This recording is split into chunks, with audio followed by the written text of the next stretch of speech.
Just before Christmas, I bought a Mac Studio. Then Apple released the Mac Mini Pro. Do I regret my decision? I've been waiting for a performant computer for a while. My Intel 13-inch MacBook Pro handles most tasks, but it can be a little bit sluggish. I did dabble with the Mac Mini for a little while, roughly a year ago.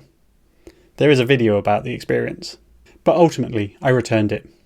A few of the commenters on that video were right. I did need more RAM. Should I have bought more RAM at the time? Maybe. A lot of the YouTubers at the time were saying you only need 8GB of RAM and the swap will be fast enough. The other reason I returned it was I was getting a lot of pop-up notifications about my external drive being disconnected. It was happening all the time. I've had the same drives hooked up to the Mac Studio, and it's happened once in a few months. I spent most of the year waiting for Apple to release a Mac Mini Pro that everybody else knew that they were going to do eventually. Do I regret buying the Mac Studio? The short answer is no. I had a feeling that the Mac Mini Pro was going to have a price point between $1,600 and $1,700 for my needs. Both computers, the spec, are overkill for my needs. The Mac Mini does everything that I want it to do, except for two caveats. One is RAM, and two is I/O.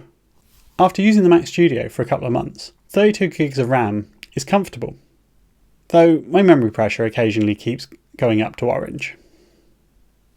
When I compare the Mac Mini Pro to the Mac Studio, we're looking at the price difference of $16.99 versus $19.99, or a $300 difference. Was the difference worth it back then? Yes, 100% yes, because it was available back when I needed it, so it was worth it to me. If you were buying now, what's the difference?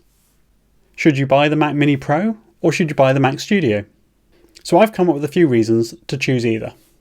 The Mac Mini Pro has a slightly stronger score. What was surprising was the GPU compute difference. The GPU compute score for the Mac Studio was almost twice that of the Mac Mini.